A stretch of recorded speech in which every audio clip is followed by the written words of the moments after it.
நாட்டினுடைய வளர்ச்சி எப்படி அடுத்த 25 ஆண்டுகளுக்கு திட்டமிட்டு கொடுத்திருக்கின்றார்கள் என்பதை நாம் பார்ப்போம்.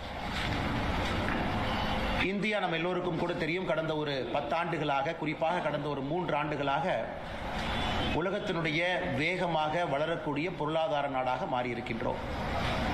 7% மேல நம்முடைய வளர்ச்சி இருக்கிறது. இந்த ஆண்டு, குறிப்பாக இந்த அடுத்த 3 மாத காலம் அது 8% எட்டும் என்ற நம்பிக்கையை எக்கனாமிக் சர்வே பட்ஜெட்டில் நாம் பார்த்திருக்கின்றோம். இன்னைக்கு நம்முடைய முக்கியமான நோக்கம், நிதி அமைச்சர் அவர்கள் சொன்னது போல, ஒன்று இந்த நாட்டினுடைய வளர்ச்சியை தக்க வைப்பது மட்டுமல்ல, வேகப்படுத்த வேண்டும்.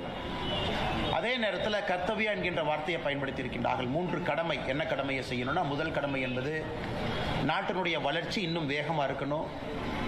இரண்டாவது, அந்த வளர்ச்சி என்பது எல்லா தரப்பட்ட மக்களுக்கும் வந்து சேர வேண்டும். மூன்றாவது, நாட்டு மக்களும் அந்த வளர்ச்சியில் பங்கெடுப்பதற்கு அவர்களுக்கு தேவையான ஊக்கத்தை கொடுக்க வேண்டும். இந்த 3ஐயும் மையப்படுத்தியும் இந்த பட்ஜெட் இருக்கிறது. 53,50,000 கோடி ரூபாய் இருக்கக்கூடிய மொத்த பட்ஜெட் அது. 53 lakh crore பட்ஜெட் அது. ஒரு ஆண்டும் கூட நாம் பார்த்து கொண்டிருக்கின்றோம், பட்ஜெட்டும் பெரிதாகி கொண்டிருக்கிறது. துறை ரீதியாக பார்க்க வேண்டும் என்றால், நம்முடைய பாதுகாப்புத்துறைக்கு 42% அதிகப்படுத்தி இருக்கின்றார்கள். பாதுகாப்புத்துறை போன ஆண்டு ரிவைஸ்ட் எஸ்டிமேட், அதாவது பட்ஜெட் போட்ட பிறகு எவ்வளவு பணம் செலவு பண்ணியிருக்காங்க அப்படிங்கிறத நம்ம ரிவைஸ்ட் எஸ்டிமேட் என்று சொல்லுவோம். அதுவும் பாராளுமன்றத்தின் முன்பு வைப்பார்கள். பாதுகாப்புத்துறை மினிஸ்ட்ரி ஆஃப் டிஃபென்ஸ்க்கு 5,53,688 கோடி ரூபாய் இருந்தது. இந்த பட்ஜெட்டில் நம்ம நிதியமைச்சர் அவர்கள் 7,84,000 கோடி ரூபாய் கொடுத்திருக்கிறாங்க. அப்படின்னா 42% வளர்ச்சி. அதிலும் குறிப்பாக பாதுகாப்புத்துறையினுடைய உள்கட்டமைப்புக்கு 15% வளர்ச்சி. அதையும் அவர்கள் குறிப்பிட்டிருந்தார்கள். காரணம், ஆபரேஷன் சிந்தூர் இப்பதான் நடந்து முடிந்திருக்கிறது. ஒரு பக்கம் சைனா, பாகிஸ்தான், பக்கத்தில் இருக்கக்கூடிய நாடுகள் எல்லாமே தன்னுடைய ராணுவ உற்பத்தியை பெருக்கிக் கொண்டிருக்கின்றார்கள். நிறைய முக்கியமான ராணுவ தளவாடங்களை வாங்கிட்டு இருக்கிறாங்க. அதனால் எப்பொழுதும் இல்லாத அளவுக்கு சரித்திர அளவில் பாதுகாப்புத்துறைக்கு 42% உயர்த்தி இருக்கின்றார்கள்.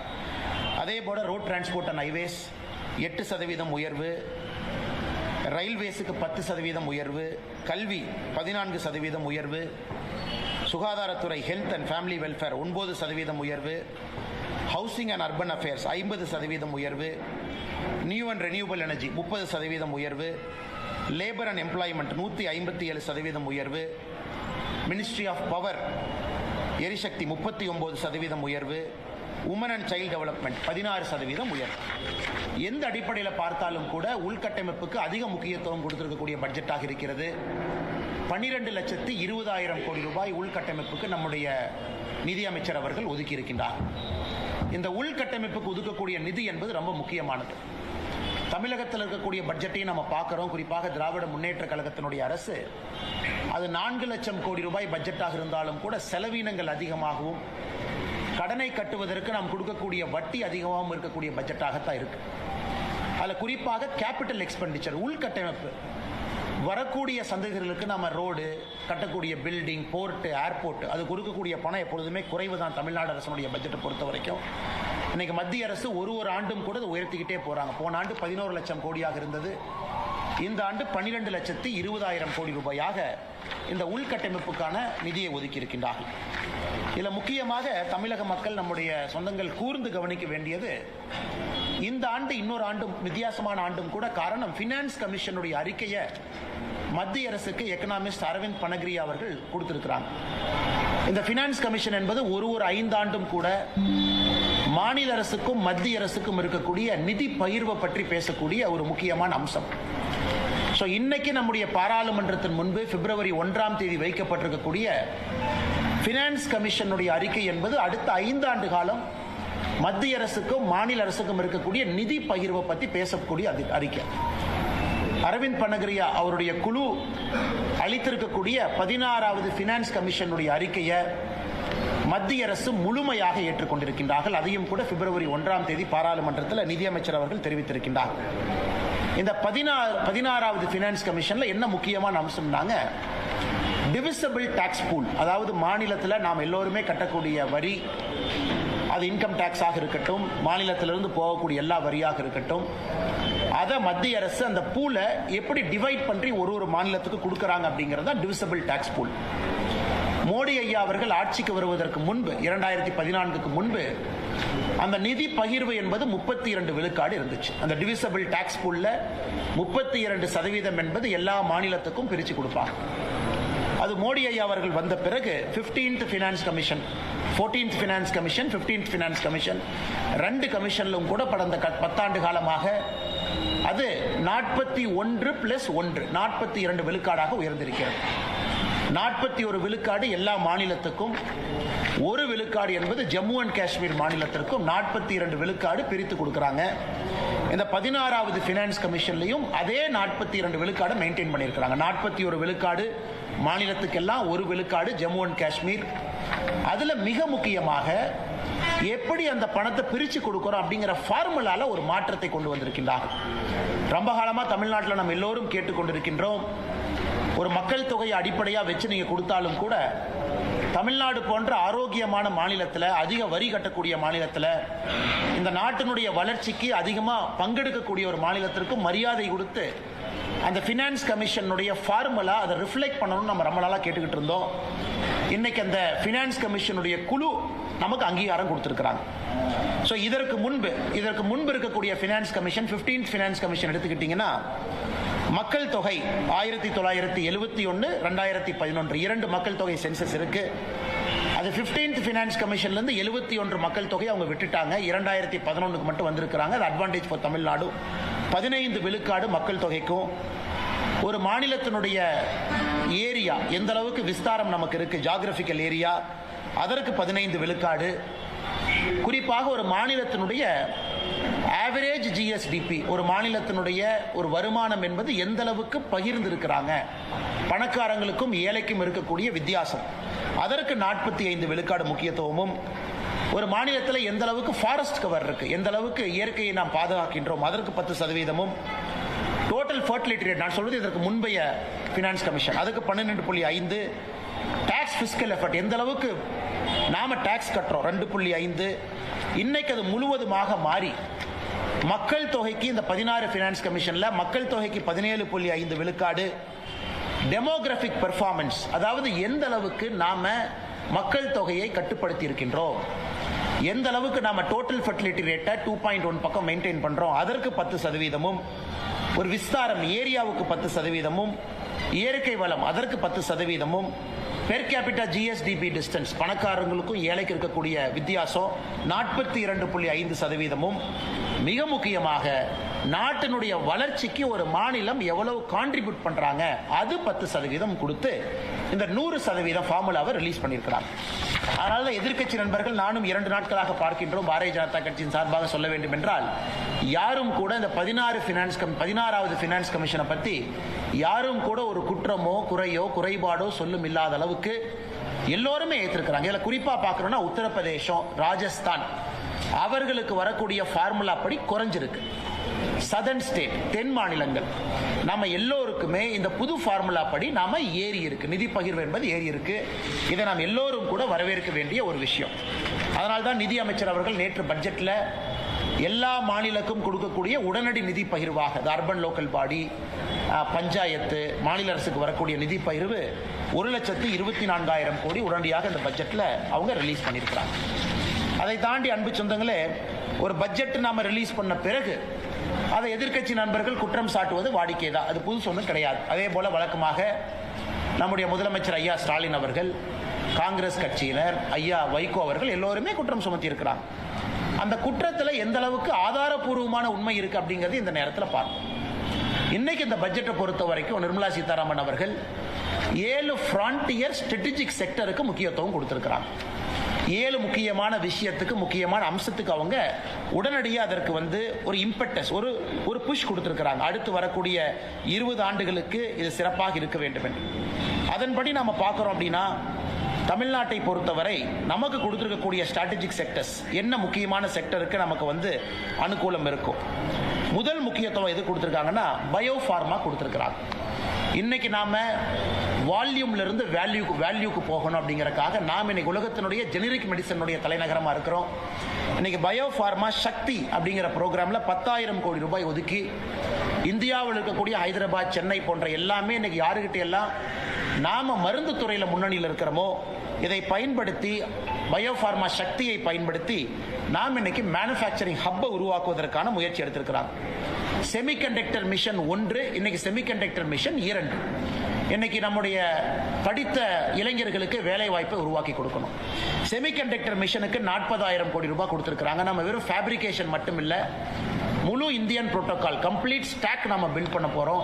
அதற்கான மிஷின், அதற்கான உற்பத்தி, இதற்கு ஒரு இம்பார்ட்டன்ஸ் கொடுத்திருக்கிறாங்க. 40,000 கோடி ரூபாய்.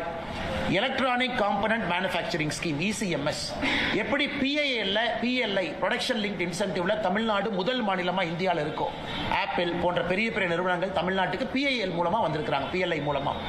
இன்னைக்கு இந்த ECMS மூலமா அதற்கும் அடுத்து வரக்கூடிய எலக்ட்ரானிக்ஸ் கம்பெனியும் தமிழ்நாட்டை நோக்கி வர போறாங்க. அதற்கு 40,000 கோடி ரூபாய் ஒதுக்கி இருக்கிறாங்க. ரேர் எர்த் மேக்னெட் இன்னைக்கு சைனா கண்ட்ரோல் பண்றாங்க.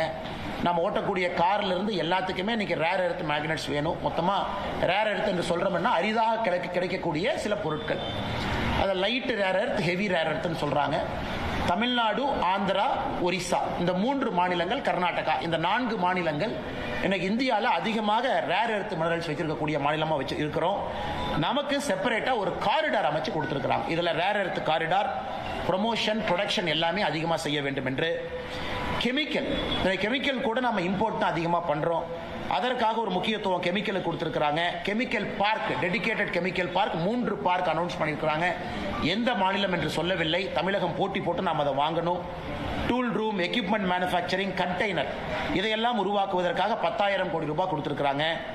டெக்ஸ்டைல் அடுத்த கட்டம் செல்வதற்காக மெகா டெக்ஸ்டைல் பார்க் சம்ரத் 2.0 இதுவும் தமிழ்நாட்டுக்கு பயன்படும். மிக முக்கியமாக MSME கோயம்புத்தூர்ல நம்ம இருக்கிறோம். இன்னைக்கு சிறு குறு நிறுவனங்கள் வளர்ப்பதற்கு ஒரு பக்கம் நம்ம இத்தனை காலமா கடன் கொடுத்துட்டு இருக்கோம்.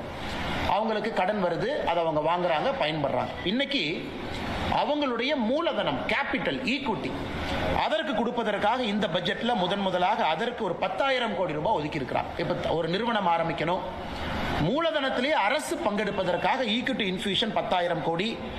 அதே போல மைக்ரோ என்டர்பிரைஸ்க்கு மட்டும், மைக்ரோ மீடியம் அப்படின்னு நம்ம சொல்றோம், மைக்ரோ என்டர்பிரைஸ்க்கு மட்டும் 2,000 கோடி ரூபாய் ஒதுக்கி இருக்கிறாங்க. இது முக்கியமா கொடுத்திருக்கக்கூடிய thrust.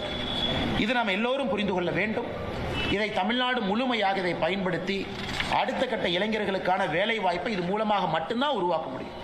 Electronic component manufacturing scheme, rare earth scheme, chemical, textile park இதையெல்லாம் நம்ம செய்யணும். குறிப்பா இந்த பகுதியில் இருக்கக்கூடிய விவசாய பெருமக்களுக்கு கோகனட் ப்ரொமோஷன் ஸ்கீம் அறிவிச்சிருக்கிறாங்க. இன்னைக்கு எல்லா தென்னை மரங்களுமே 30-40 ஆண்டுகள் தாண்டி இருக்கிறது. நோய்கள் வர ஆரம்பிச்சிருக்கு.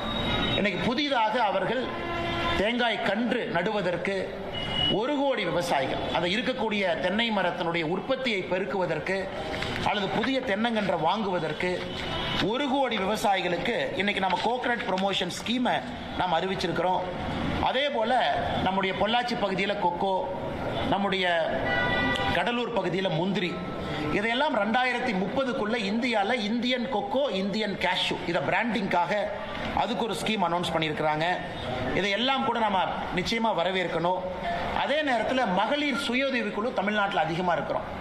இன்னைக்கு மகளிர் சுயஉதவி குழுவை பொறுத்தவரை அவங்க சொந்தமாக கடை வைக்கணும். குழுவாக சேர்ந்து ஷீ மார்ட் என்கின்ற பேரில் அவங்க ஒரு கடை ஆரம்பிச்சு அதன் மூலமா நீங்களும் நானும் போய் மகளிர் சுயஉதவி குழு பொருளை வாங்குவதற்காக ஷீ மார்ட் அப்படிங்கிற ஒரு புதிய ஒரு திட்டத்தையும் கூட கொண்டு வந்திருக்கிறாங்க.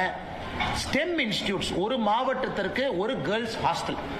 தமிழ்நாட்டில் நமக்கு தெரியும், திராவிட முன்னேற்ற கழகம் நம்ம கேர்ள்ஸ் ஹாஸ்டல் ஆரம்பிச்சிட்டோம்னு சொல்லிட்டு இருக்கிறாங்க. அது நம்ம பத்திரிகை நண்பர்களுக்கு தெரியும். அதற்கான நிதி யாரு கொடுக்குறாங்க, அதான் அதில் ஆச்சரியம். தமிழ்நாட்டில் திராவிட முன்னேற்ற கழகம் ஆரம்பித்து விளம்பரப்படுத்தக்கூடிய கேர்ள்ஸ் ஹாஸ்டலுக்கான நிதியும் மத்திய அரசு தான் கொடுக்குறாங்க. அதனால் இன்னைக்கு அந்த கேர்ள்ஸ் ஹாஸ்டல் இன்னைக்கு இந்தியா முழுவதுமே ஒரு மாவட்டத்திற்கு, குறிப்பா ஸ்டெம் இன்ஸ்டிடியூட்டுக்கு ஒரு கேர்ள்ஸ் ஹாஸ்டலுக்கு கொண்டு போறாங்க. அது ரொம்ப முக்கியமான ஒரு விஷயம். இத்தனை செய்தும் கூட நேற்று நம்முடைய வைகோ அவர்கள் கோயம்புத்தூர் ஏர்போர்ட்ல ஒரு பேட்டி கொடுத்திருந்தாங்க. ஐயா அவர்கள் இவங்க காத்துல கோட்டை கட்டி கொண்டிருக்கின்றார்கள், எப்படி இந்தியாவுடைய வளர்ச்சியை பெருக்குவாங்க, எப்படி இந்த நாடு அடுத்த கட்டம் போகும்னு கேட்டிருந்தாங்க. இன்னைக்கு நாம் இவ்வளவு செய்தும் கூட 53 லட்சம் கோடி ரூபாய்க்கு ஒரு பட்ஜெட் போட்டும் கூட நம்முடைய டெப்ட் ஜிடிபி ரேஷியோ, அதாவது நம்முடைய கடனும் நம்முடைய ஜிடிபிக்கு இருக்கக்கூடிய ரேஷியோ 55 விழுக்காடுல இருக்கு. இது ஒரு ஆரோக்கியமான விழுக்காடு. அதே போல நம்முடைய பிஸ்கல் டெபிசிட், வரவுக்கும் செலவுக்கும் இருக்கக்கூடிய அந்த கேப், பிஸ்கல் டெபிசிட்டும் 4.3% இருக்கு. இவ்வளவு செய்தும் கூட ஒரு ஆரோக்கியமான ஒரு சூழ்நிலையை நாம உருவாக்கி இருக்கிறோம். இது எல்லாம் கூட நம்ம நிச்சயமாக மத்திய அரசு அம்மையார் நிர்மலா சீதாராமன் அவர்கள் இந்த நேரத்தில் அவர் கொடுத்திருக்கக்கூடிய பட்ஜெட்டை நாம் பாராட்டி வரவேற்கின்றோம். காரணம், எல்லா தரப்பட்ட மனிதர்களுக்கும் இது ஒரு ஆரோக்கியமான பட்ஜெட். விவசாய பெருமக்களாக இருக்கட்டும், கோயம்புத்தூர் போன்ற மாநகரம், மதுரை போன்ற மாநகரம், தூத்துக்குடி போன்ற நகரத்தில் இருக்கக்கூடிய சிறு குறு தொழில் நிறுவனங்களாக இருக்கட்டும், அடுத்த கட்டம் செல்வதற்காக இருக்கட்டும், இது வரவேற்க வேண்டிய பட்ஜெட். ஆதிச்சநல்லூர் அடுத்து மிக முக்கியமாக இந்தியாவில் 15 ஆர்கியாலஜிக்கல் சைட், அதாவது பழம்பெரும் நம்முடைய தொல்பொருள் இருக்கக்கூடிய பகுதி, அதை டெவலப் பண்ணி ஒரு எக்ஸ்பீரியன்ஷியல் கல்ச்சரல் சென்டரா, ஒரு லேசர் ஷோ, ஒரு நல்ல மியூசியம், நிறைய குழந்தைகள் நம்முடைய பாரம்பரியத்தை பற்றி கற்றுக்கொள்வதற்காக அதற்கு ஒரு பெரிய நிதியை ஒதுக்கி இருக்கிறாங்க. Immersive story telling facility. ஏன்னா இன்னைக்கு நீங்க பாத்தீங்கன்னா தமிழ்நாட்டில் நம்முடைய சொந்தங்கள் யாராவது கலைஞர் ஐயாவுடைய மியூசியம் சென்னையில் இருக்கு, அது போய் பார்த்தீங்கன்னா ஒரு சிறந்த மியூசியம், ஒரு state of the art, 4D 5D. ஆனால் தன்னுடைய தந்தையார் அவர்களுக்கு நம்முடைய முதலமைச்சர் அவர்கள் அவ்வளவு நிதி போட்டு ஒரு கலைஞர் மியூசியத்தை அடுத்த கட்டத்துக்கு எடுத்துட்டு போயிருக்காங்க. நாங்கள் வரவேற்கிறோம். தமிழ்நாட்டினுடைய முதலமைச்சர் எல்லாம் போய் பார்க்கணும், என்ன செஞ்சிருக்காருன்னு பார்க்கணும். ஆனால் மற்ற இடத்துக்கு அதை கொண்டு போகல. இன்னைக்கு மத்திய அரசு ஆதிச்சநல்லூருக்கு நம்ம அதை கொண்டு வர்றோம். அதே போல state of the art museum நம்ம கொண்டு வர்றோம். அது நிச்சயமாக பல பேருக்கு பயன் பெறும். அன்பு சொந்தங்களே, இதையெல்லாம் தாண்டி ரயில்வே துறையை பொறுத்தவரை மிக முக்கியமாக 2-3 விஷயங்கள் உங்களுக்கு சொல்லணும். 2026-27 ஒரு சரித்திர ஆண்டு ரயில்வேயை பொறுத்த வரைக்கும் தமிழ்நாட்டுக்கு 7611 கோடி ரூபாய் ஒதுக்கி இருக்கிறாங்க.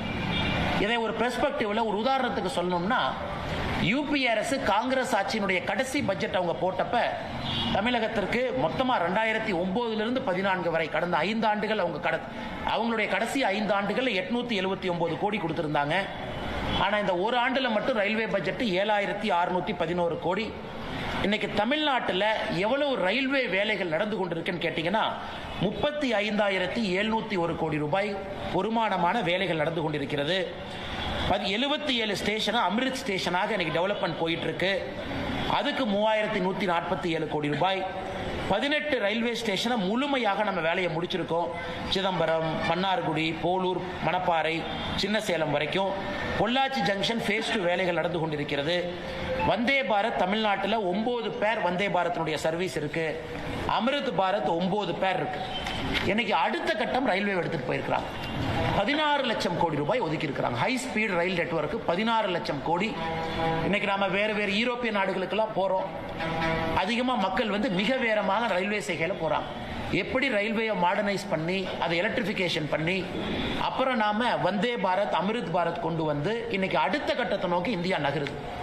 16 லட்சம் கோடி ரூபாய் இந்தியா முழுவதும் ஒதுக்கி அதுல குறிப்பாக 2 லைன் நமக்கு ஹை ஸ்பீட் நெட்வொர்க் கிடைக்குது. சென்னை டு பெங்களூர் ஒரு லைன், சென்னை டு ஹைதராபாத் ஒரு லைன். சென்னை பெங்களூர் இந்த ஹை ஸ்பீட் நெட்வொர்க் வந்த பிறகு 1 மணி நேரம் 13 நிமிஷத்துல சென்னையிலிருந்து பெங்களூருக்கு நம்மால் இந்த ட்ரெயின்ல போக முடியும்.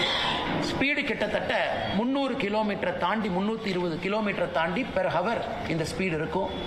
அதே போல சென்னை ஹைதராபாத் அதுவும் ஒரு முக்கியமான ஒரு தடம். 3 மணி நேரத்திற்கு கீழே சென்னை ஹைதராபாத் அந்த ரயில் சேவை ஹை ரயில்வே ஸ்பீட் நெட்வொர்க் அதை கொண்டு வர்றாங்க. இது நம்ம நிச்சயமா வரவேற்கணும். நிறைய இளைஞர்கள் மிக வேகமாக ஒரு தலைநகரிலிருந்து இன்னொரு தலைநகரத்துக்கு போயிட்டு வருவதற்கான ஒரு சாத்தியக்கூறுகள் இருக்கு. மொத்தமாக இதற்கு மட்டுமே ஒதுக்கி இருக்கக்கூடிய பணம் என்பது 16 லட்சம் கோடி ரூபாய். இது அடுத்து வரக்கூடிய பல ஆண்டுகள்ல இந்த திட்டம் நடக்கும். இன்னொரு மகிழ்ச்சியான செய்தி, நேற்று இரவு 11 மணிக்கு நம்முடைய பிரதமர் திரு நரேந்திர மோடி ஐயா அவர்கள் ஒரு நல்ல ஒரு செய்தியை நாட்டு மக்களுக்கு கொடுத்திருக்கிறாங்க. குறிப்பாக நம்முடைய கொங்கு பகுதிக்கு நல்ல செய்தி. இந்தியாவிற்கும் அமெரிக்காவுக்கும் இழுபறியாக இருந்த இந்த வர்த்தக ஒப்பந்தம் என்பது நேற்று இரவு அது முழுமை பெற்றிருக்கிறது. நம்முடைய பிரதமர் நரேந்திர மோடி ஐயா அவர்கள் தன்னுடைய எக்ஸ் பக்கத்தில் இதை பத்தி பதிவு செஞ்சிருந்தாங்க. இன்னைக்கு காலையில் மத்திய அரசும் கூட செய்தி குறிப்பு வெளியிட்டிருக்கிறாங்க. முதல்ல ட்ரம்ப் அவர்கள் 25% நமக்கு வரி விதித்தாங்க. அதன் பிறகு ரஷ்யாட்ட ஆயில் வாங்குறோம்னு சொல்லிட்டு இன்னொரு 25% விதித்தாங்க. மொத்தமாக இந்தியாவுக்கும் அமெரிக்காவுக்கும் 50% டாரிஃப் போட்டிருந்தாங்க. நேற்று பேச்சுவார்த்தைக்கு பிறகு இந்தியாவுக்கும் அமெரிக்காவுக்கும் வரி விதிப்பு என்பது 18% டேரிஃபுக்கு வந்திருக்கு. ஸோ 18% டேரிஃப் இந்தியாவுக்கும் அமெரிக்காவுக்கும். அதை நேற்று ட்ரம்ப் அவர்களும் நம்முடைய இந்திய நாடும் ஒத்துக்கிட்டாங்க. இது ஏன் 18%? இன்னைக்கு அமெரிக்கா விதிச்சிருக்கக்கூடிய வரி விதிப்பு அக்ராஸ் த வேர்ல்டு பார்த்தீங்கன்னா எல்லா நாடுகளுமே 18% மேலே தான் இருக்கிறாங்க. வியட்நாம் 18% மேலே, சைனா இன்னும் டீல் அவங்க கன்க்ளூட் பண்ணல, அமெரிக்காவுடைய பக்கத்து நாடுகள் நெய்பர்ஸ் அவர்களும் 18% மேலே இருக்கிறாங்க. சில நாடுகளுக்கு ட்ரம்ப் அவர்கள் 18% கொடுத்திருக்கிறாங்க. இன்னைக்கு இந்தியாவுக்கும் அவர்கள் 18% கொடுத்திருப்பது நம்முடைய தொழில்துறை மத்தியில் இருந்து அன்சர்டனிட்டி இன்னைக்கு போயிருச்சு. குறிப்பாக திருப்பூர் பகுதி, ஈரோடு பகுதி, கரூர் பகுதியில் எக்ஸ்போர்ட் செய்யக்கூடியவங்க, ஹோம் டெக்ஸ்டைல் நிறைய விஷயங்கள் செய்யக்கூடியவங்க, பனியன் செய்யக்கூடியவங்க ஒரு அன்சர்டனிட்டி இருந்துச்சு கடந்த 3 மாத காலமாக, செய்வோமா மாட்டோமான்னு. இன்னைக்கு அது 18% அது வந்திருக்கு. அதனால் நிச்சயமாக இது வரவேற்க வேண்டிய ஒரு விஷயம். அதே நேரத்தில் ட்ரம்ப் அவர்கள் ஆயிலை பற்றி எல்லாம் பேசியிருக்காங்க, அதுக்குள்ள நான் போக விரும்பல. அதிகாரப்பூர்வமாக நம்முடைய இந்திய அரசு என்ன சொல்றாங்களோ அதை மட்டும்தான் நீங்க என்னால் பகிர முடியும். அதனால் நிச்சயமாக 18% டாரிஃப் என்பது இந்த சூழ்நிலையில் வரவேற்கப்பட வேண்டிய ஒன்று. இன்னைக்கு இந்தியா உலகத்தினுடைய மைய ஒரு நாடாக மாறிக்கொண்டிருக்கிறது. இப்பதான் ஐரோப்பிய யூனியன் நாடுகள் 22 நாடுகளோடு ஒரு வர்த்தக ஒப்பந்தத்தை நம்ம கொண்டு வந்திருக்கின்றோம். அது நண்பர்களுக்கு தெரியும், 2007 பேசிக் கொண்டிருக்கக்கூடிய வர்த்தக ஒப்பந்தம், அது 2013 சஸ்பெண்ட் ஆன ஒரு ஒப்பந்தம், அது 2019 மறுபடியும் ரீஸ்டார்ட் ஆன ஒரு ஒப்பந்தம். இன்னைக்கு 2026 நம்ம அதை கன்க்ளூட் பண்ணியிருக்கிறோம். அதுவும் குறிப்பாக நம்முடைய கொங்கு பகுதிக்கு ஒரு மிகப்பெரிய ஒரு வாய்ப்பாக நாங்கள் பார்க்கின்றோம், மிகப்பெரிய வாய்ப்பாக பார்க்கின்றோம். தமிழகம் முழுவதுமே இன்னைக்கு தென் தமிழகத்தில் நிறைய மேனுஃபேக்சரிங் யூனிட் போகுது. தூத்துக்குடி பகுதி, திருநெல்வேலி பகுதி, அவர்களும் முறையாக இதை இரண்டும் பயன்படுத்தும் பொழுது தமிழகத்தினுடைய வளர்ச்சி, குறிப்பாக தென் தமிழகத்தினுடைய வளர்ச்சி அடுத்த கட்டத்திற்கு இது போகும். அதனால் இது ஆரம்ப கமெண்ட்ஸ் உங்களுக்கு பட்ஜெட்டை பற்றி, குறிப்பாக அமெரிக்க டாரிஃப் டீலை பற்றி நம்முடைய பத்திரிகை நண்பர்களுக்கு இருக்கக்கூடிய கேள்விகளுக்கு நாங்கள் பதில் சொல்றோம். சார், எம்எஸ்எம்இ சம்பந்தமா அதாவது பிரைஸ் மானிட்டரிங் கமிட்டி வெளியே சொல்லி ரொம்ப காலமாக கேட்டுட்டு இருக்கிறாங்க. 7 கோடி பேர் இந்தியாவில் இருக்கிறாங்க. ஆனால் ஒரு 5-6 கம்பெனி, கார்பரேட் கம்பெனிக்கார மட்டும் தீர்மானிக்கிற ரா மெட்டீரியல் ரேட் தான் இருக்குது. ஸோ அப்படிங்கிற போது மானிட்டரிங் கமிட்டி வேணும் எம்எஸ்எம்இ கேட்குற போது ஏன் கடந்த பட்ஜெட்லேயும் அறிவிக்கல, இந்த பட்ஜெட்லேயும் அறிவிக்கல? ஆனால் ஒரு பட்ஜெட்டை பொறுத்த வரைக்கும் எல்லா மக்களுக்கும் எல்லா விதமான எதிர்பார்ப்புகளும் இருப்பது நியாயமான எதிர்பார்ப்பு தான். எல்லோருக்குமே எல்லாம் வேண்டும் என்று நினைக்கக்கூடிய நியாயமான எதிர்பார்ப்பு தான். இப்போ ஒரு பக்கம் நம்முடைய அரசு கடந்த 12 ஆண்டுகளாக பார்க்கும் பொழுது சப்ளை செயினை நம்ம டைவர்சிஃபை பண்ணுறோம், எல்லா பக்கம் எடுத்துகிட்டு போகிறோம். அதுவும் குறிப்பாக சகோதரருக்கு தெரியும், 12,20,000 கோடி ரூபாய் உள்கட்டமைப்பு நம்ம சொல்லியிருக்கோம். அதில் 7 லட்சம் கோடி ரூபாய்க்கு மேலே அது எம்எஸ்எம்இ இருந்து அது வாங்க போகிறாங்க. அதனால் எம்எஸ்எம்இயை பொறுத்தவரை ஹிஸ்டாரிக்கலி அதிக எம்எஸ்எம்இ இருக்கிறாங்க. இன்னைக்கும் 10,000 கோடி ரூபாய் ஈக்விட்டி இன்ஃபியூஷன், மைக்ரோ என்டர்பிரைஸ்க்கு 2,000 கோடி ரூபாய் ஏற்கனவே சொன்னது தான். அதனால் இன்னைக்கு பிரைஸ் மானிட்டரிங் கமிட்டி, அதுக்கு ஒரு பக்கம் competition commission of India CCI இருக்கு, அவங்க கொலூட் ஆகிறாங்களா அப்படின்னு பார்க்குறாங்க. இன்னைக்கு எல்லா நாட்டிலையுமே காலகட்டத்தில் டாடா ஒரு காலத்தில், பிர்லா ஒரு காலத்தில், ரிலையன்ஸ் ஒரு காலத்தில், அதானி ஒரு காலத்தில், எல்லாமே பெரிய பெரிய நிறுவனங்கள் இருப்பது வாடிக்கை தான். ஆனால் இன்னைக்கு அதையும் தாண்டி சிறு குறு நிறுவனங்கள் வளர வேண்டும் என்பதற்காகத்தான் இவ்வளவு நோக்கம். இந்த 10,000 கோடி ரூபாய் ஒதுக்கிறது, 2,000 கோடி ரூபாய் ஒதுக்கிறது, அவர்களுக்கு தேவையான கடனை கொடுப்பது எல்லாமே சிறு குறு நிறுவனங்கள் வேகமாக வளரணும், அவங்க இடத்தை கெட்டியா பிடிச்சுக்கணும் அப்படின்னு. ஆனால் அவர் சொல்வது அநியாயமான கோரிக்கை என்று சொல்லல, அதற்கான காலரும் சூழமும் வரும் பொழுது, ஏன்னா நீங்க இன்னைக்கு சிறு குறு நிறுவனத்திற்கு பிரைஸ் மானிட்டரிங் கமிட்டி கொண்டு வரும் பொழுது அது பல விஷயத்தை பாதிக்கும். ஒரு பக்கம் நம்ம ஜிஎஸ்டி வச்சிருக்கோம், பல விஷயங்களை பாதிக்கும். இன்னொரு பக்கம் நிதி பகிர்மானம் இருக்கு, இன்னொரு பக்கம் பினான்ஸ் கமிஷனுடைய அறிக்கை இந்த ஆண்டு நாம ஏற்றிருக்கோம். அதனால் பொறுத்திருப்போம். ஒரு ஆண்டும் கூட ஒரு இம்ப்ரூவ்மெண்ட் வரும். அதே நேரத்தில் எம்எஸ்எம்இ எக்ஸ்பான்ஷனும், எம்எஸ்எம்இக்கு வரக்கூடிய சப்ளை செயின் டைவர்சிபிகேஷனும் நம்முடைய மத்திய அரசு திட்டமிட்டு அதை பெருக்கிக் கொண்டிருக்கின்றார்கள் என்கின்ற கருத்தை இந்த நேரத்தில் நான் பகிர்ந்து கொள்ள வேண்டும்.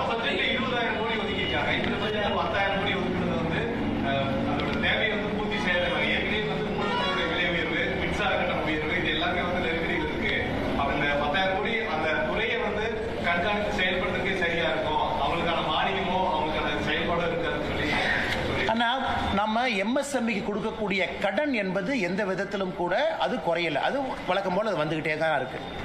இந்த ஆண்டு நாம் கொடுத்திருப்பது 10,000 கோடி ரூபாய் ஈக்விட்டி இன்ஃபியூஷன். அதாவது நான் ஒரு கம்பெனி ஆரம்பிக்கிறேன், 100% என்னுடைய காசை போட்டு நான் ஆரம்பிக்கிறேன், அல்லது என்னால் பணம் போட முடியலன்னா நான் 40% டெப்டா வாங்குறேன், பேங்க்ல போய் கடன் வாங்குறேன். இந்த பட்ஜெட்ல முதலாக நாம் சொல்லியிருப்பது 10,000 கோடி ரூபாயும் நீங்க போடக்கூடிய மூலதனத்தில் மத்திய அரசு பங்கேற்கும் என்று சொல்லியிருக்கின்றோம். இது முதல் முறையாக ஈக்விட்டி இன்ஃபியூஷன், அதாவது கடன் கிடையாது, அவர்கள் போடக்கூடிய மூலதனத்தில் அவர்களோடு மத்திய அரசு ஈக்விட்டி போடுது. இது அமெரிக்காவில் ட்ரம்ப் வந்த பிறகு கவர்மெண்டே ஒரு ஸ்டேக் எடுக்கிறாங்க. ஆனால் நிச்சயமாக இது முதல் முறை. மற்றபடி எம்எஸ்எம்இக்கு நம்ம கொடுக்கக்கூடிய சலுகைகள், எம்எஸ்எம்இக்கு கொடுக்கக்கூடிய புஷ், இந்த 12 லட்சம் கோடியில கூட 7 லட்சம் கோடி ரூபாய்க்கு மேல உள்கட்டமைப்பு எம்எஸ்எம்இ இருந்தா நம்ம அந்த வாங்க போறோம். அது எப்பொழுதுமே எம்எஸ்எம்இயின் பக்கம் அரசு இருக்கு, அதில் எந்த மாற்று கருத்தும் இல்லை. அதே நேரத்தில் எலக்ட்ரிக் பில் போயிருச்சு. ஒரு பக்கம் மத்திய பிரதேசில் எம்எஸ்எம்இ இருக்கும் பொழுது ஒரு யூனிட் ₹1 கொடுக்குறாங்க. ஆனா தமிழகத்தில் திராவிட முன்னேற்ற கழகத்தினுடைய ஆட்சியில் ஒரு யூனிட் எவ்வளவு உங்களுக்கும் தெரியும், ₹5, ₹6, ₹7 போயிட்டே இருக்கு. ஆனால் மாநில அரசும் குற்றம் சுமத்துவதை விட நாங்க என்ன செஞ்சிருக்கிறோம் அப்படின்னு மாநில அரசு யோசிக்கணும். நம்ம ஊர்ல எம்எஸ்எம்இ தலைநகராக தமிழ்நாடு இருந்துகிட்டு இருக்கணும்னா மாநில அரசு என்ன முக்கியத்துவம் கொடுத்திருக்கோம். ஆனால் நிச்சயமாக எம்எஸ்எம்இயை பொறுத்தவரை அடுத்த கட்டம் எடுத்து செல்வதற்கான பட்ஜெட்டாக மட்டும்தான் இந்த பட்ஜெட் அமைஞ்சிருக்கு.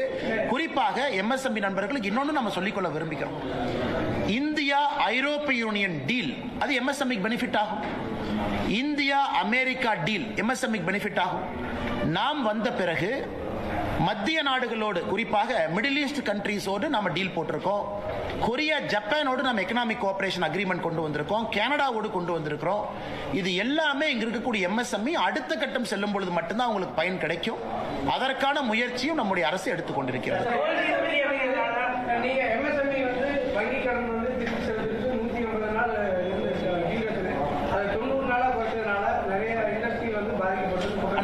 எம்எஸ்எம்இ சைக்கிளை நம்ம ரெடி பண்ணியிருக்கோம். அதாவது எம்எஸ்எம்இ கிட்ட இருந்து ஒரு பொருளை நான் வாங்குறேன், அந்த பொருளுக்கு நான் பணம் கொடுக்குறேன்.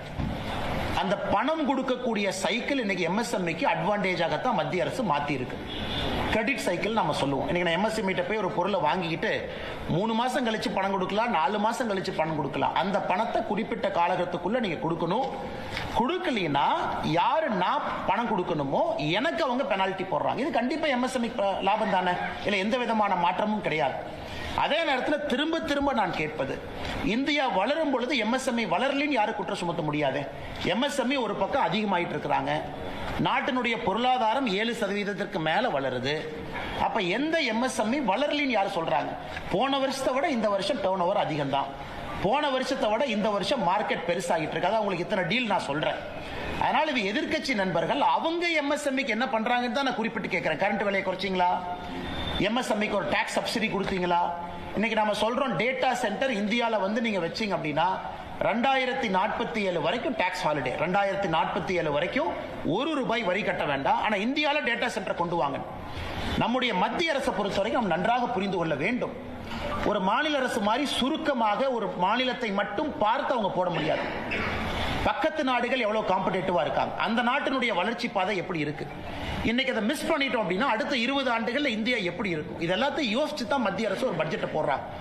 அதன் அடிப்படையில் எல்லாருக்குமே ஊக்குவிச்சிருக்கிறோம். எம்எஸ்எம்இல ஆரம்பித்து நான் ஏற்கனவே சொல்ல 7 ஃப்ரான்டியர் செக்டர், பயோஃபார்மான்னு சொல்றோம். நான் உங்களுக்கு தெரியும் 10,000 கோடி ரூபாய் ஒதுக்கி இருக்கும். அது எம்எஸ்எம்இ பயன்பெறாதுங்களா? எலக்ட்ரானிக் காம்பனன்ட் மேனுஃபேக்சரிங் ஸ்கீம் 40,000 கோடி ரூபாய் ஒதுக்கி இருக்கும். எம்எஸ்எம்இக்கு ஆர்டர் வராதா? கோயம்புத்தூர்ல 100% வரும். இதை மாநில அரசு எப்படி பயன்படுத்துறாங்க? ஒரு Mitra park, PM Mitra park, textile park மாநில அரசு சண்டை போட்டு விருதுநகர் கொண்டு போனாங்க. திருச்சுழி பக்கத்துல கொண்டு போனாங்க நிதியமைச்சர் அவர்கள், திருச்சுழி தொகுதியின். இன்னைக்கு அந்த மித்ரா பார்க் எங்க இருக்கு? நானே உங்க மாநில அரசின் மீது ஒரு குற்றம் சுமத்துறேன். அது ஆபரேஷனலைஸ் பண்ணிட்டீங்களா?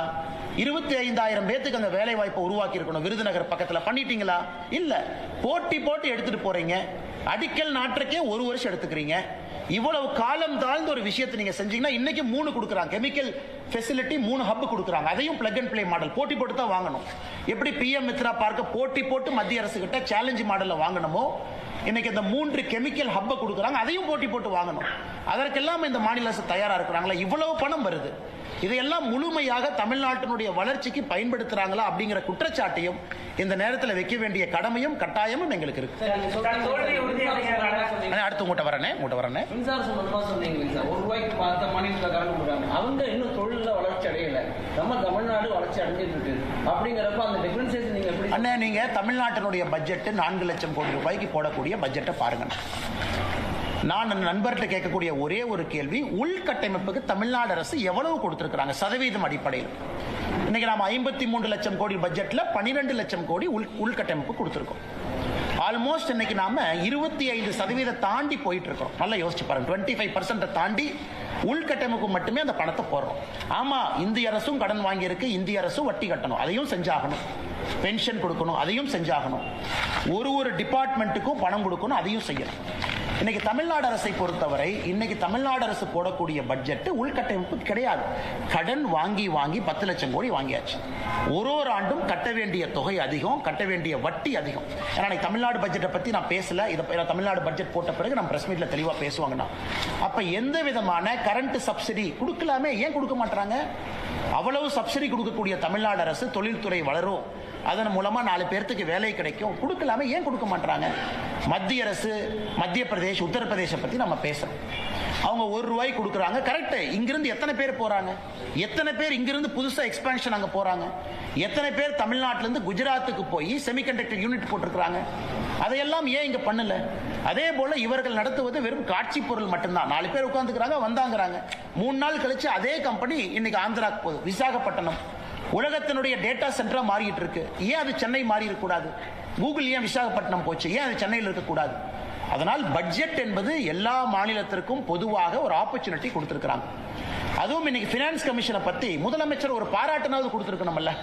16வது பினான்ஸ் கமிஷன் இன்னைக்கு இவ்வளவு விஷயங்கள் நாங்க கேட்டோம். நானும் கேட்டேன், நீங்களும் கேட்டீங்க, போன வருஷம் முதலமைச்சரும் கேட்டார். அதாவது நல்லா பெர்ஃபார்ம் பண்ணக்கூடிய மாநிலத்துக்கு மரியாதை கொடுத்திருக்கிறாங்க. உத்தரப்பிரதேசனுடைய நிதி பகிர்வு குறைச்சிருக்கிறாங்க, ராஜஸ்தானுடைய நிதி பகிர்வு குறைச்சிருக்கிறாங்க. அதை பாராட்டி ஒரு அறிக்கை வந்துச்சா? இல்ல. மத்திய அரசு எல்லாருக்கும் பொதுப்படையா இருக்கிறாங்க. அடுத்த 5 ஆண்டு காலம் நிதி பகிர்வு 2026 இருந்து 31 வரைக்கும் பாருங்க, சதர்ன் ஸ்டேட்ஸுக்கு இம்ப்ரூவ் பண்ணிருக்காங்க. 10% 10% கான்ட்ரிபியூஷன் டு ஜிடிபி கொடுத்திருக்காங்க. எதுவுமே இல்லை, வெறும் குற்றம் மட்டுமே. காலையிலிருந்து இரவு வரை குற்றம் மட்டுமே சுமத்திக்கிட்டு இருந்தா எப்படி? அந்த பக்கம் ஆந்திர பிரதேசம் பாருங்க, எப்படி அவர் சந்திரபாபு நாயுடு எப்படி அருமையா பேசி அவர் மாநிலத்துக்கான வேலையை வாங்கிக்கிறாங்க. அதனால்தான் எங்களுக்கு நம்பிக்கை இருக்கிறது, 2026 ஏப்ரலுக்கு பிறகு வரக்கூடிய தேசிய ஜனநாயக கூட்டணி நம்முடைய அரசு அடுத்த 5 ஆண்டு காலம் மத்திய அரசினுடைய பலனை முழுமையாக பயன்படுத்தி தமிழ்நாடு அடுத்த கட்டம் வளர்ச்சி பாதையில் எடுத்து செல்வார்கள் என்கின்ற முழு நம்பிக்கை நமக்கு இருக்கு. எப்படியும் தோல்வி உறுதி அப்படிங்கிற பட்ஜெட்டை வந்து தமிழ்நாடு கொடுக்கணும் சொல்லி சிஎம் அண்ணா, இன்னைக்கு முதலமைச்சர் அவர்கள் ஒரு விஷயத்தை புரிஞ்சுக்கணும். நான் இவ்வளவு சொன்னதெல்லாம் தமிழ்நாட்டுக்கு இல்லையாங்கண்ணா? இவ்வளவு சொன்னேன் தமிழ்நாட்டுக்கு இல்லையா? 16 லட்சம் கோடி ட்ரெயின் நெட்வொர்க் இந்தியா முழுவதும் 2 லைன். எந்த மாநிலத்துக்கு 2 லைன் கொடுத்துருக்காங்கன்னு பாருங்கண்ணா. 2 லைன் கொடுத்துருக்கோம், முக்கியமா 2 லைன். இவ்வளவு பணங்கள் நான் சொல்லிக்கிட்டே வர்றேன். ஃப்ரான்டியர் செக்டர் இவ்வளவு பணம் கொடுத்துருக்கோம். இவ்வளவு கொடுத்த பிறகும் கூட தமிழ்நாட்டை வஞ்சிக்கிறாங்கன்னு முதலமைச்சர் சொன்னாங்கன்னா ஒரு அரசியல் மட்டும்தானே செய்யறாரு. ஆனால் இன்னைக்கு முதலமைச்சர் அவர்கள் கடைசி ஒரு 60 நாட்கள் அவங்க ஆட்சியில் இருக்கிறாங்க. என்ன வேணாலும் சொல்லட்டும், மக்கள் பார்க்கிறாங்க. மக்கள் இந்திய நாட்டினுடைய வளர்ச்சியும் அதுல தமிழகம் அந்த அளவுக்கு வளர்ந்திருக்கா அப்படின்னு அவங்க பார்க்கறாங்க. இன்னைக்கு ஒரு பக்கம் டிஆர்பி ராஜா அவர்கள் சொல்றாங்க, எங்களுடைய போட்டி மற்ற மாநிலங்களுக்கு கிடையாது, ஐரோப்பிய நாடுகளோடு போட்டி போடுறோங்கிறார். தமிழ்நாடு மாநிலம் நாங்கள் ஐரோப்பிய நாடு தான் எங்கள் போட்டி. வரவேற்க வேண்டிய விஷயம், அந்த அம்பிஷன் இருக்கட்டும். ஆனா ஐரோப்பிய நாடுகளோட போட்டி போடுறவங்க ஸ்டாட்டிஸ்டிக்ஸ் கொடுங்க. எந்த ஐரோப்பிய நாடுக்கு பக்கத்துல, அதாவது வளர்ந்த ஐரோப்பிய நாடுக்கு பக்கத்துல வந்திருக்கிறீங்க? எந்த அளவுக்கு அடுத்த கட்ட வேலை வாய்ப்பை உருவாக்கி இருக்கிறீங்க? எதுவுமே இல்லை.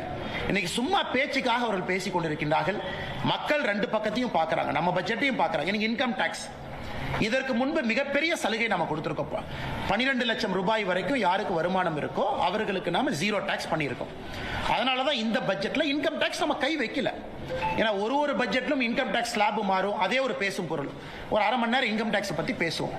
இந்த வருஷம் இன்கம் டாக்ஸ் ஏன் பேசும் பொருள் இல்லை என்றால், மத்திய அரசு இதற்கு முன்பு இன்கம் டாக்ஸ் ரீஜெக்ட் பண்ணியிருக்கிறாங்க.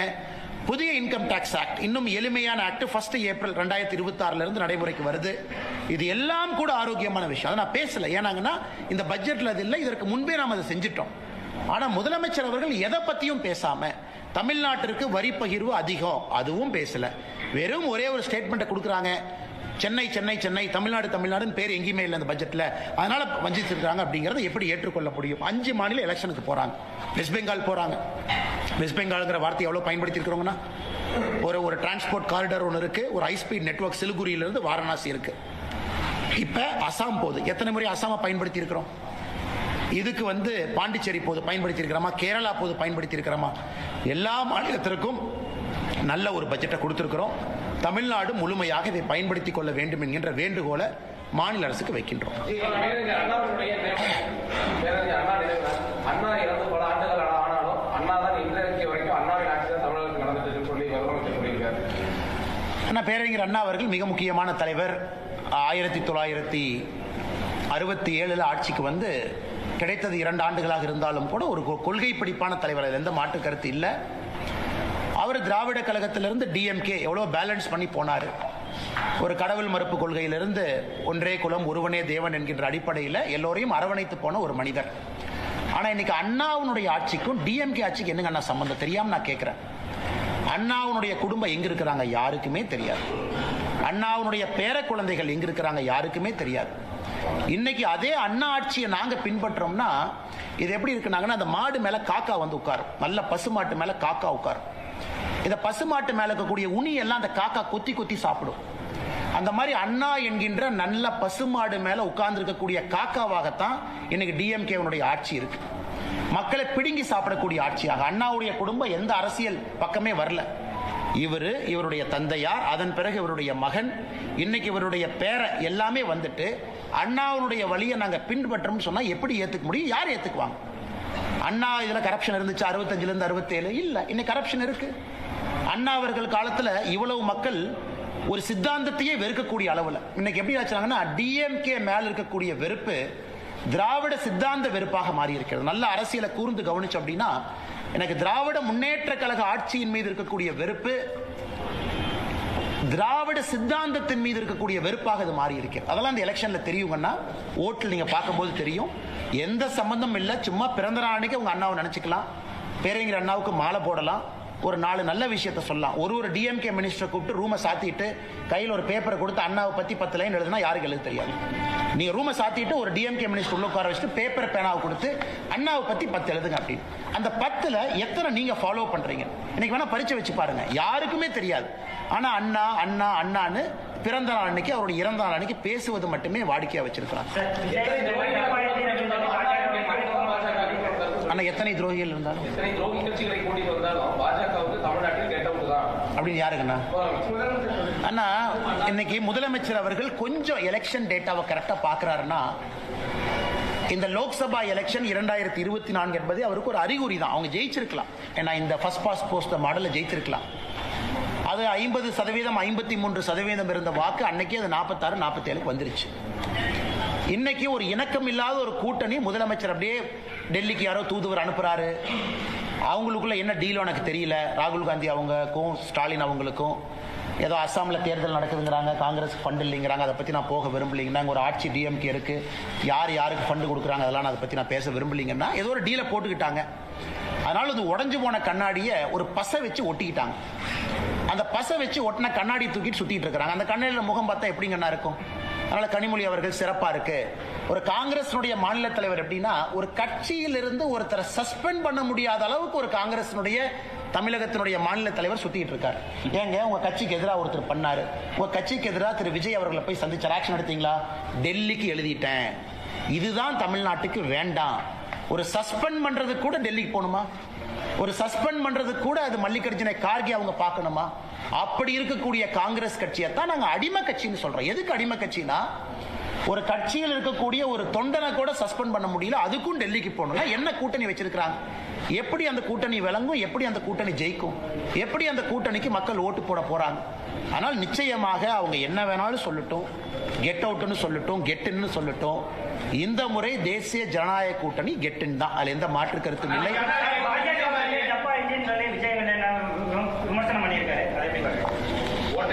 அண்ணா நான் பெரும்பாலும் அப்படின்னு யார் சொன்னாங்கன்னா, ஓகே அண்ணா, நான் விஜய் அவர்களை பொறுத்தவரை நான் என்னோட கமெண்ட் எப்பவுமே மாறலிங்கன்னா, அரசியலுக்கு வந்திருக்கிறாரு, வரவேற்கிறோம், மக்கள் முன்னாடி இருக்கட்டும், அவர் எல்லாம் பேசட்டும், இவிஎம் மிஷின் பதில் சொல்லும்.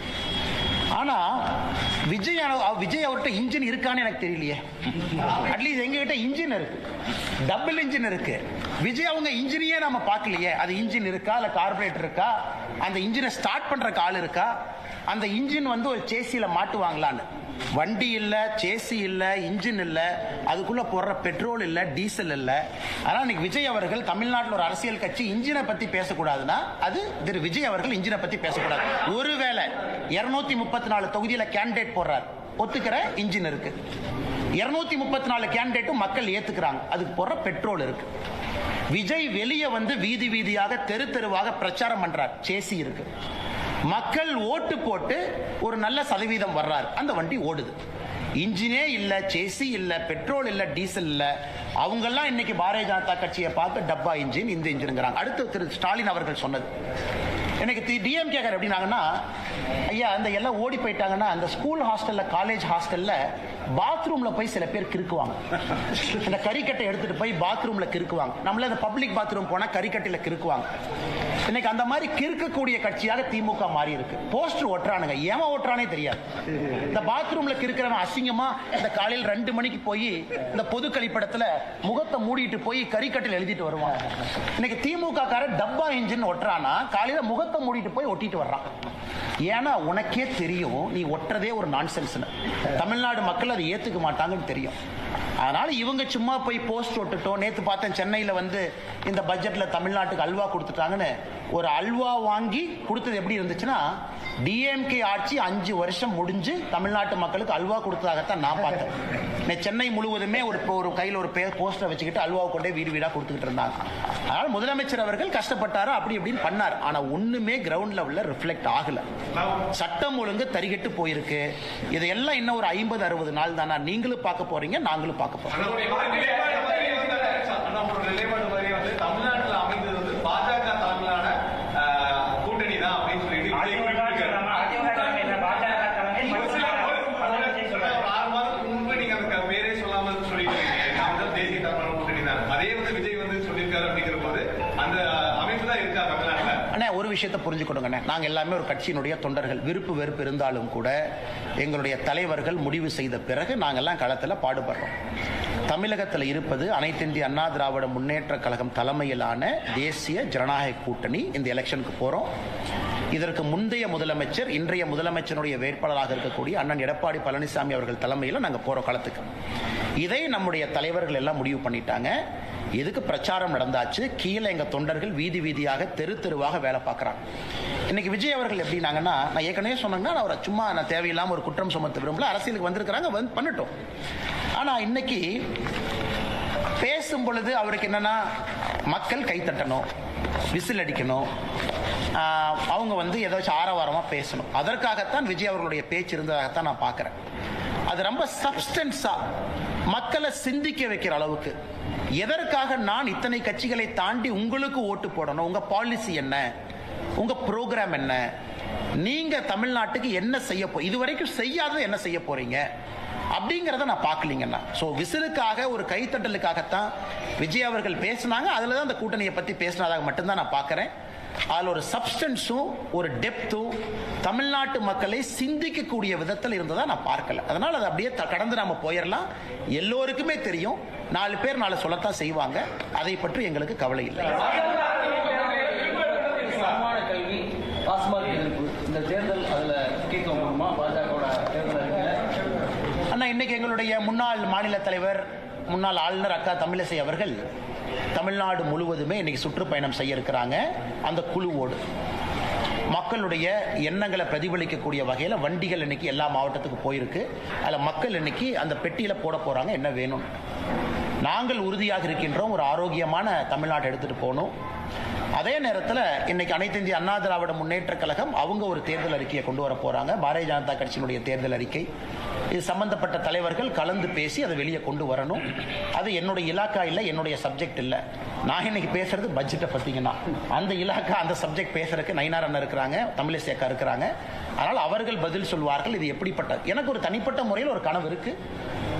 கட்சியின் அடிப்படையில் ஒரு தனிப்பட்ட மனிதனுடைய கனவெல்லாம் கட்சியினுடைய அறிக்கையில் வருவதற்கான சாத்தியக்கூறுகள் இருக்காது. அது இருப்பதற்கான வாய்ப்பும் இல்லை நடைமுறை அரசியல்ல. அதனால் 2026 தேர்தல் அறிக்கையை பொறுத்தவரை ஒரு கட்சி அலையன்ஸை லீட் பண்றாங்க. மற்ற கட்சிகள் தேர்தல் அறிக்கையை தயாரிக்கும் பொழுது பிரச்சனை இல்லாத அளவுக்கு அந்த அறிக்கை இருக்கணும். அதெல்லாம் பக்குவப்பட்ட தலைவர்கள் இருக்கிறாங்க. அதை அவர்கள் முறையாக கொண்டு வருவாங்க. அந்த சம்பந்தப்பட்ட தலைவர்கள்ட்ட நீங்கள் அந்த கேள்வியை கேட்குமாறு அன்போடு கேட்டுக்கொள்ளுங்கள்.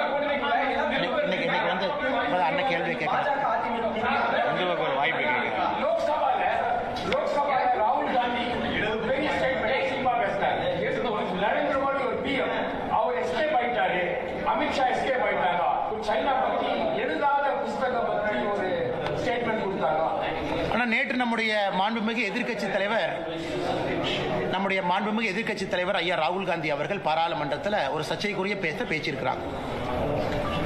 என்ன பேசியிருக்காங்கன்னா, நம்முடைய இதற்கு முன்பு ஆர்மியினுடைய சீஃபாக இருந்த ஜெனரல் நாரான்வே அவர்கள் ஒரு புத்தகத்தில் எழுதியிருந்தாங்க, 2020 சைனாவுடைய இன்ஃபென்ட்ரி பிரிகேட் அவங்க மூவ் பண்ணி லடாக் நோக்கி வரும் பொழுது நான் இவங்களுக்கு ஃபோன் பண்ணேன், அவங்களுக்கு ஃபோன் பண்ணேன். ஸோ ராகுல் காந்தி அவர்கள் பாராளுமன்றத்தில் ஒரு எதிர்க்கட்சி தலைவராக பேசும் பொழுது ஜெனரல் நரான்வே அதை பற்றி சொல்லியிருக்கணும், ஒரு புத்தகம் இருந்திருக்கணும். அதற்கு அமித்ஷாஜி அவர்கள், நம்முடைய உள்துறை அமைச்சர் அவர்கள் பாராளுமன்றத்திலே பதில் கொடுத்தாங்க, அந்த மாதிரி புத்தகமே இல்லை, அந்த மாதிரி அவங்க எழுதவே இல்லை, அந்த மாதிரி நரான்வே எங்கேயும் சொல்லவே இல்லை. இது ஏதோ ஒரு மேகசின்ல யாரோ எழுதுனதை எப்படி எதிர்க்கட்சி தலைவர் ஒரு புத்தகம் நீங்க பேசலாம்? அதே ஒரு குற்றம் பாராளுமன்றத்தில், because misguiding the parliament of India, misguiding the people of our country. ஆனால் ராகுல் காந்தி அவர்கள் பாராளுமன்றத்தில் நேற்று பேசியது பச்சை பொய், அது எல்லாருக்குமே தெரியும். அது அன்சப்ஸ்டான்ஷியேட்டட் அன்வெரிஃபைட் அலிகேஷன். அது நாராயண்வே அவர்கள் சொல்லி இருந்தால் பதில் நாங்கள் சொல்றோம், இல்ல ஜெனரல் அவங்க பப்ளிஷ் பண்ணிருக்கக்கூடிய புக்ல அது இடம் பெற்றிருந்தால் அதற்கான பதிலை நம்முடைய அரசு கொடுப்பதற்கு கடமைப்பட்டிருக்கிறோம், கொடுக்கிறோம். ஆனா 1008 மேகசின்ல 10,000 பேர் எழுதுவாங்க, ஒரு மேகசின்ல வர்ற ஒரு கருத்தையும் நம்ம பதில் சொல்லிட்டு இருந்தா பாராளுமன்றத்தில் இது மட்டும்தான் நம்ம செய்யணும். ஆனால் மாண்புமிகு எதிர்க்கட்சி தலைவர் அவர்கள் நேற்றே பாராளுமன்றத்தில் நம்முடைய கட்சியை சார்ந்த மூத்த தலைவர்கள் அதற்கு பதிலடி கொடுத்தாங்க. நாட்டு மக்கள் முன்பு உண்மையும் வச்சிருக்கோம். இன்னைக்கு இவ்வளவு பேர் நாம் இருக்கோம். ராகுல் காந்தி அவர்கள் சொன்னது உண்மையா இருந்தா இன்னார் அந்த புக்கை நீங்க போட்டிருப்பீங்க, இன்னார் அந்த மேஜரை போய் நீங்க இன்டர்வியூ பண்ணிருப்பீங்க, இன்னார் அந்த மேஜர் ஜெனரல் இன்னார நீங்க இவ்வளவு விஷயம் சொல்லியிருப்பீங்க. எதுவுமே இல்லை, ஒரு பச்சை பொய்ய பாராளுமன்றத்தில் சொல்றாங்க.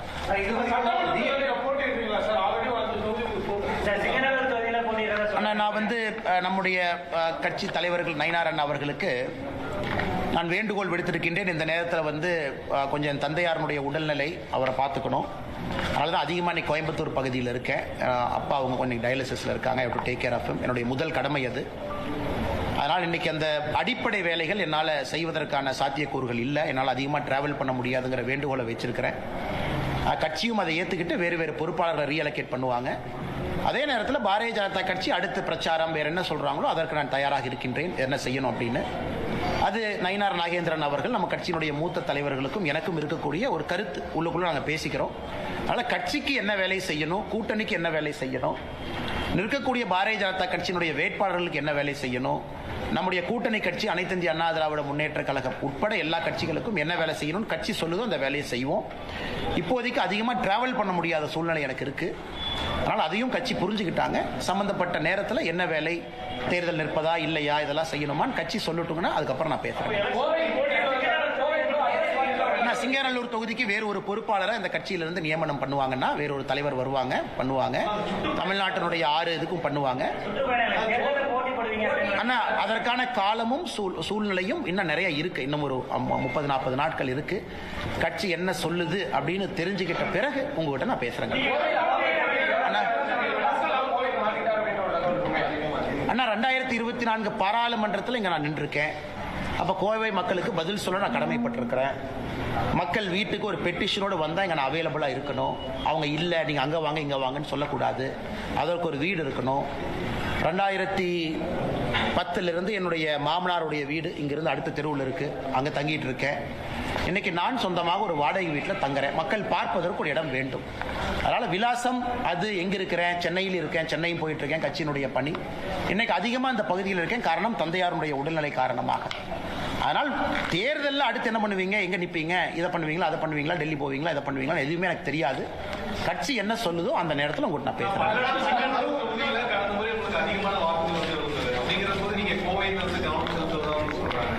இல்லை, கோயம்புத்தூரில் பாரதிய ஜனதா கட்சி அனைத்து இந்திய அண்ணா திராவிட முன்னேற்ற கழகம் கூட்டணி அங்கே வெற்றி பெறணும். அது நம்முடைய தொண்டராக நம்முடைய கடமை.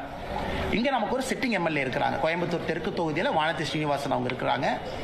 அவர்கள் மறுபடியும் கட்சி அக்காவை நில்லுங்கன்னு சொல்லும் பொழுது அக்கா வெற்றி பெற்று மறுபடியும் பெரிய அளவில் அவங்க போகணும், இன்னும் அதிகமான மெஜாரிட்டியோடு போகணும். அதெல்லாம் எங்களுடைய கடமை. அதே நேரத்தில் பாராளுமன்ற தேர்தல், இதற்கு முன்பு வேறு வேறு காலகட்டத்தில் பாரதிய ஜனதா கட்சியினுடைய வளர்ச்சி, இதெல்லாமே அனைத்து இந்திய அண்ணா திராவிட முன்னேற்ற கழகத்தினுடைய சட்டமன்ற உறுப்பினர்கள் நிறைய இருக்கிறாங்க.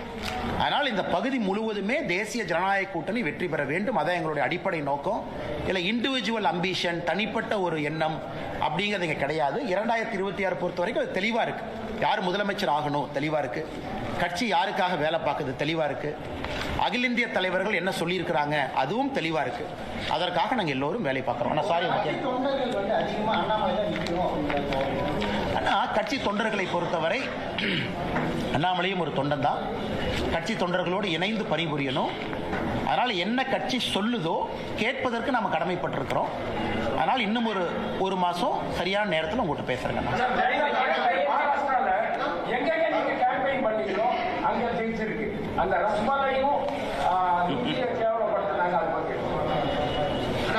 நான் பேசுபவர்கள் பேசுவாங்கன்னா அரசியலை பொறுத்த வரைக்கும் நான் சில இடத்துல பதில் சொல்வதை விட மௌனம் காட்பது சரி அப்படிங்கிற முடிவுக்கு வந்துட்டேன். குறிப்பாக அந்த மகாராஷ்டிராவுக்கு முன்பே இருந்து பேசுறவங்க பேசத்தான் செய்வாங்க. அதனால் நம்ம திரும்ப நான் இப்போ கூட ஐஐடி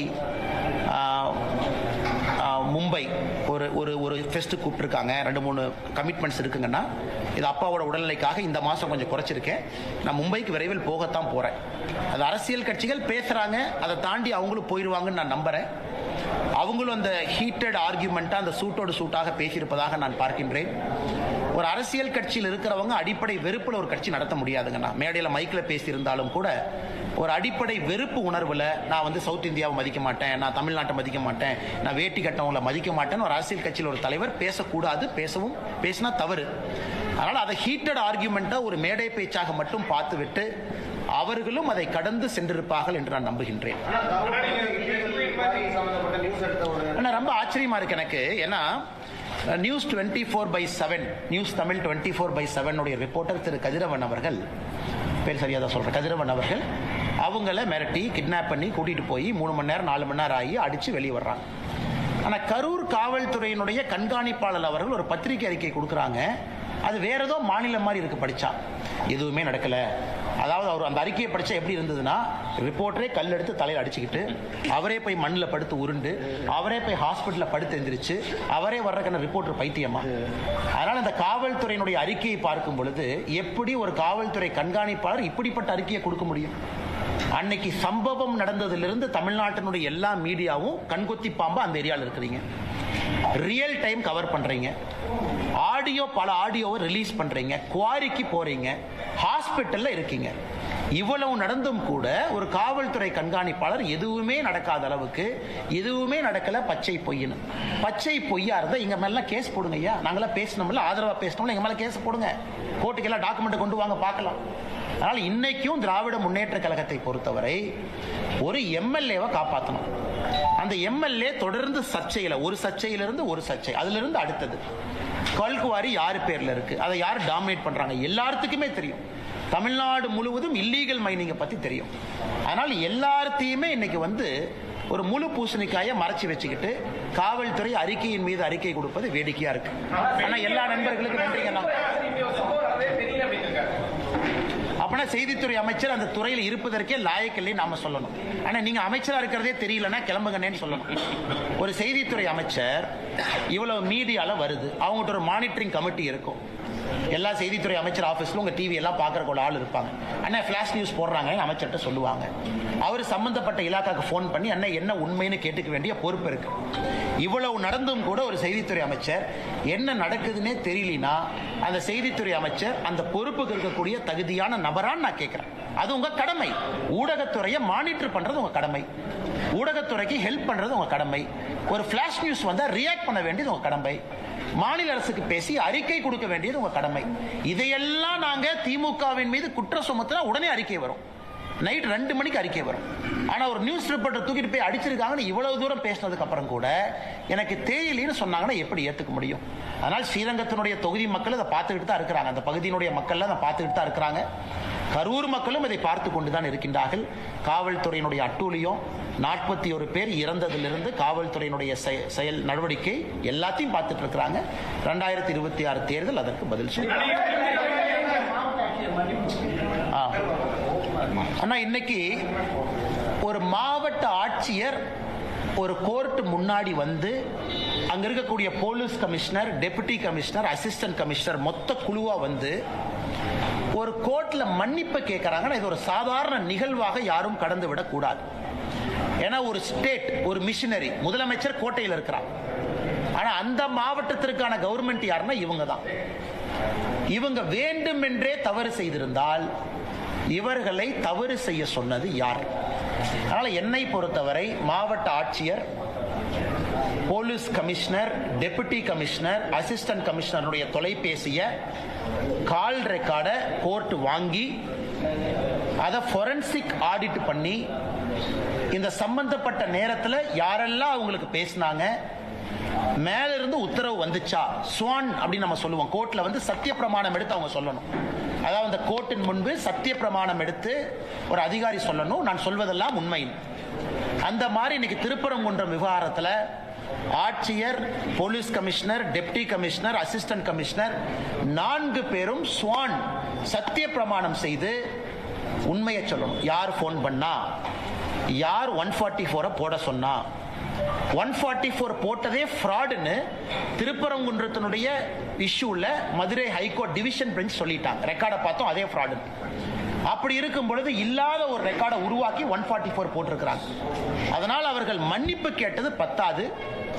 மாண்புமிகு நீதியரசர் அவர்கள் இன்னும் ஒரு படி முன்னாடி போய் அவங்களுக்கு யாரு போன் பண்ணாங்க அந்த காலகட்டத்தில் அப்படிங்கிறதையும் கண்டுபிடித்து அவங்கள சத்திய பிரமாணம் செய்து இதையெல்லாம் சொல்ல வைச்சா தான் உண்மையான இஷ்யூ வெளியே வரும்.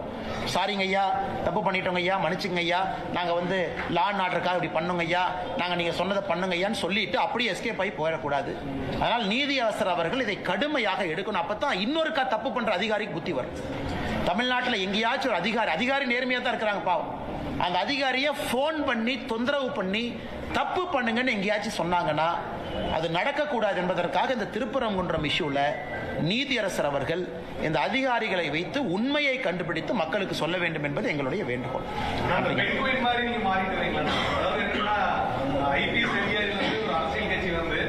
அரசியல் கட்சியில வந்து அதிகபட்சமே வந்து மக்கள் முன்னாடி போட்டிட்டு வெற்றி பெற்று மக்களுக்கு சேவை செய்யறதா. ஆனா வந்து கட்சி என்ன சொல்றதோ நான் செய்யறேன். அதே சமயம் வந்து அரசியலுங்கிறது நீங்க முன்னாடியே பல இடத்துல சொல்லியிருக்கீங்க, நான் ஐபிஎஸ் ஆக இருந்திருக்கலாம் அப்படிங்கிற மாதிரி அப்படின்னு சொல்லிட்டு அப்படிலாம் நான் எங்கேயும் சொல்லிங்கன்னா நான் கேட்டதுக்காக நான் சொல்றேன். இப்போ ஏன் எல்லாம் பெண்குயின் பேசுறீங்க அப்படின்னா, அந்த ஒரு பெண்குயின் அது தனியாக அதனுடைய பாதையை தேர்ந்தெடுத்து அந்த பெண்குயின் தனியாக போனனால இன்னைக்கு எல்லாருமே திடீர்னு அந்த ஒத்த பெண்குயினை பார்க்குறாங்க. ஆனால் அது வந்து 2017 வந்து அந்த டாக்குமெண்ட்ரி 8 வருஷமா அந்த பெண்குயின் எல்லாம் மறந்துட்டாங்க. இன்னைக்கு எல்லாரும் அந்த பெண்குயின், அந்த ஒத்த பெண்குயின் எங்கேயான்னு எல்லாம் கேட்குறாங்க. ஆனால் சில நேரத்தில் அந்த ஒத்த பெண்குயினாக இருப்பதும் தவறில்லை என்று தான் நினைக்கிறேன்.